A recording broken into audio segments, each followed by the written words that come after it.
Hello, everybody. This is the CT Sports Talent Show. My name is Chris Saunders. I'm pleased to have on from the East Hartford football program, Drayvn Roberts, who is a quarterback, will play safety and corner as well. He also is the offensive player of the week after scoring not one, not two, not three, four, five, six, seven touchdowns, surpassing what he did the previous week when he scored five. So he may score nine the next game. Who knows? My guy, I appreciate you coming on. No problem. No problem.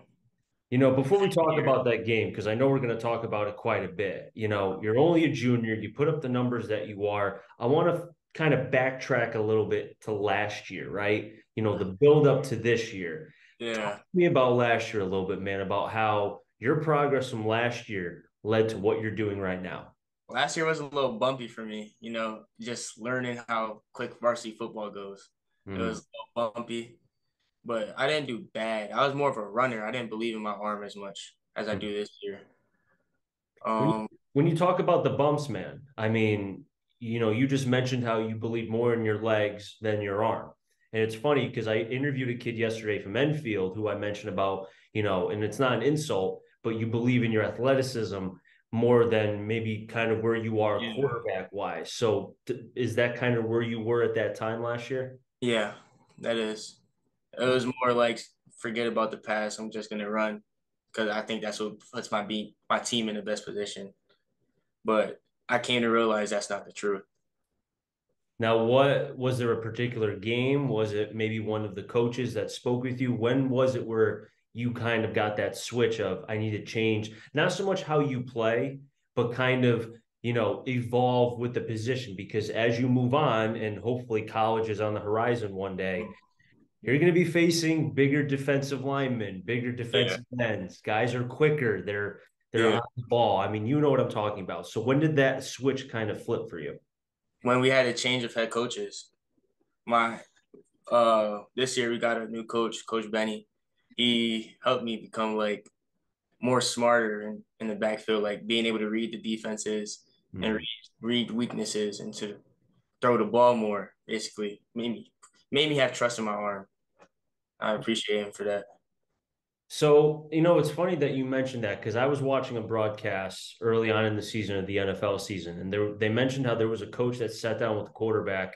I forgot who it was, and they watched every It might have been actually the Dallas Cowboys, where they watched every interception that Dak threw, whoever the player was. Yeah. Now, obviously, interceptions is not what I'm talking about with you, but as far as your head coach, did he sit down with you? Did you watch kind of your past film from last year and saw, hey, you got to maybe do this, you got to do that? Can you speak about that a little bit? I, he went to the games because he always wanted the spot. So he'll put me in his office and let me know my weaknesses and what I have to work on during the off season.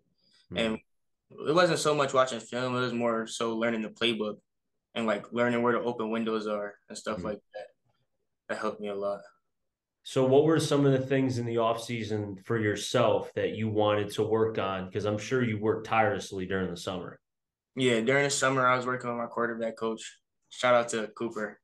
But yeah, he'll help me get the ball out quick. Last year I hold the ball like for like as long as possible. Hmm. Now it's just like a catch, read, throw.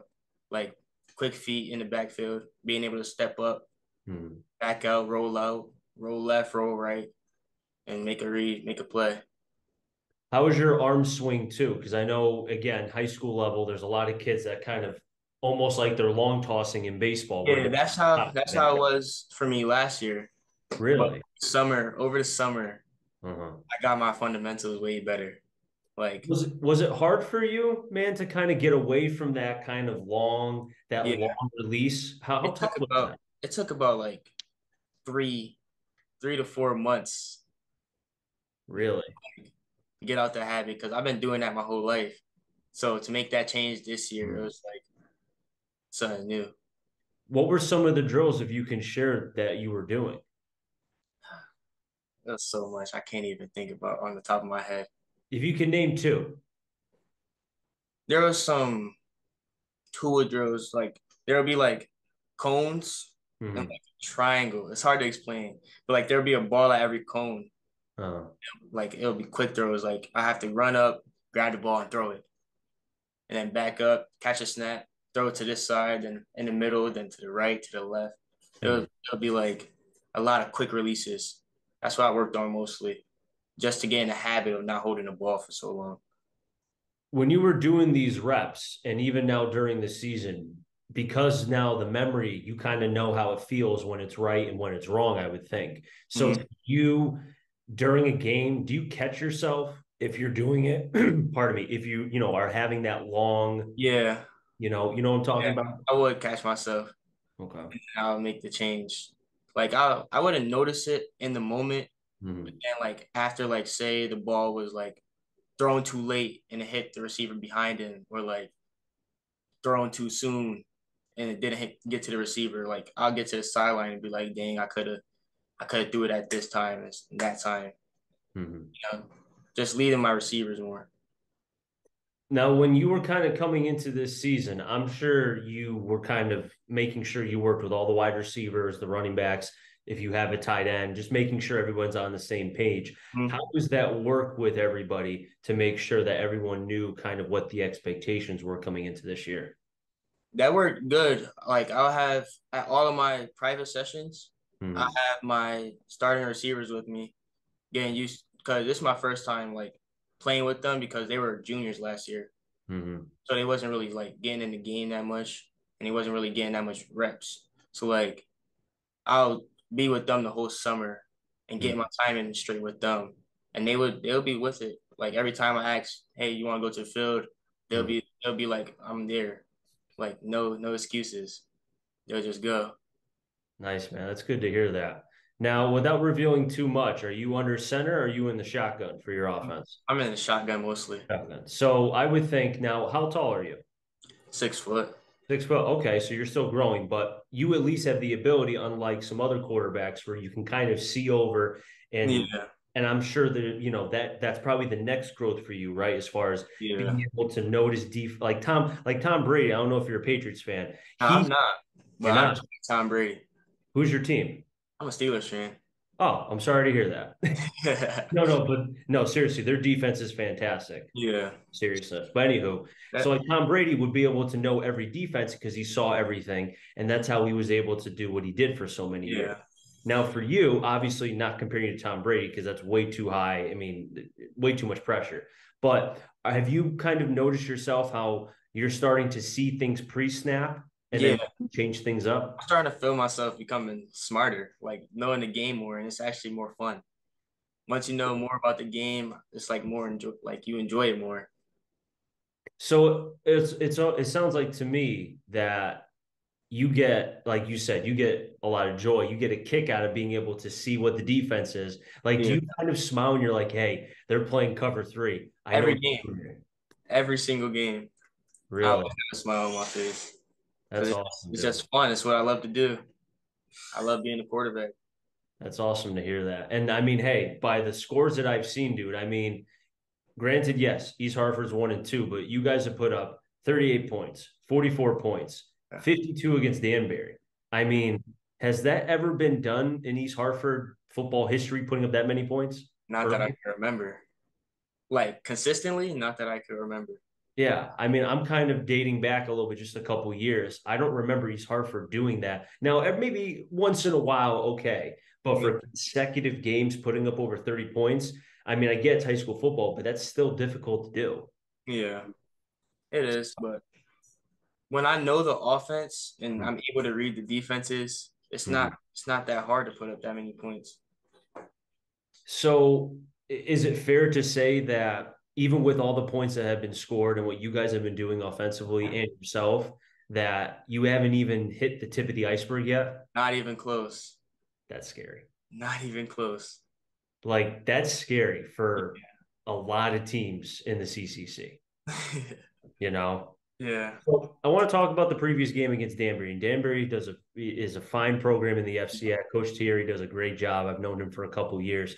When I saw what you did against that defense and against his team, because I know he game planned for you, and for you to be able to still put up 7 tubs, that says a lot. I want to talk about the game.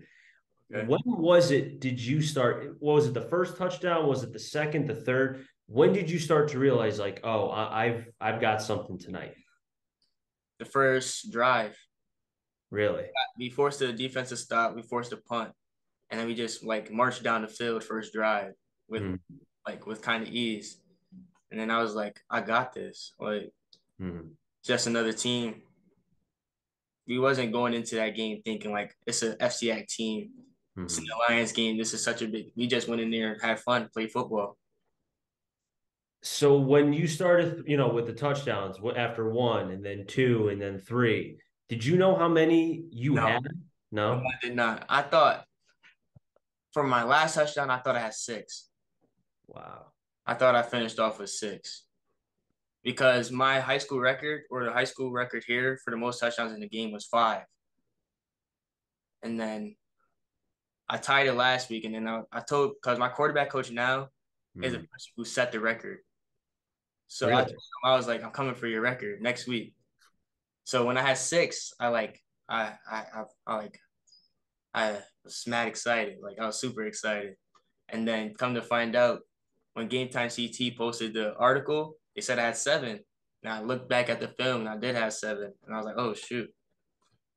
That's crazy that not even your teammates said like, "Hey, dude, you have seven." Like nobody Nah, said anything. like nobody knew.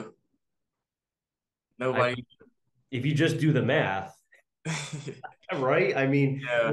Depending on if you guys made 2 point conversions or went for the extra point, Yeah. but Two if you do the points. math, you get to seven. Yeah. That's so. Talk about being in you were really in the moment. You were in the Yeah. zone. We couldn't lose that game. Because if we lost that game, it would have killed our slope for the whole season. We would have been like, it's over, playoffs Mhm. is out the picture. But now after that win, Mhm. we're excited for this week against Glastonbury. Well, like you said, being in double L, if you're 0-3, like you said, you might as well kiss not so much the season because you still got to play, but Yeah, it makes it like the percentages are very low. But exactly. 1-2, you're still alive. I think you're in 10th place right now in Class Mhm. Double L. You got to run the table. You can't lose anymore. Yeah, But I feel like that's the kind of game, especially against a very good Danbury team, that it sounds like you and the rest of the squad have confidence going yeah, to Glastonbury in the rest of the season. yeah. We're confident. We're definitely confident. Would you say that in some ways too, the team kind of goes off of your energy? Like if you're calm, cool, because you strike me as a player that's like ice in his veins, like kind of like Jalen Hurts, shows no emotion. Is that you, or are you a little bit more with the energy? It depends, actually. Some games I'm cold. I'm just like Mm-hmm. I face the whole time. Like it is what it is. But this previous game as Danbury, I was having fun. I was laughing. I was making jokes with my team, and like my energy lifted them up. So I guess you can say my energy makes the team's energy. Like wherever I'm at mentally and physically and how I'm looking kind of impacts the team. I feel like So what is the one thing, and obviously the 7 touchdowns, we'll put that aside for a minute. What is the one thing for you yourself that you learned about yourself, that you feel like you can carry with you the rest of the way that will be able to help this team get to the playoffs? if I want it and if I'm confident in myself and with the things that I do, we can get far. Like like I don't know. I guess you can say. You're confident. That's basically what it Yeah, is. yeah, I'm confident. Like You're confident. I want not to be selfish or anything, but when the game's on the line, I want the ball in my hands.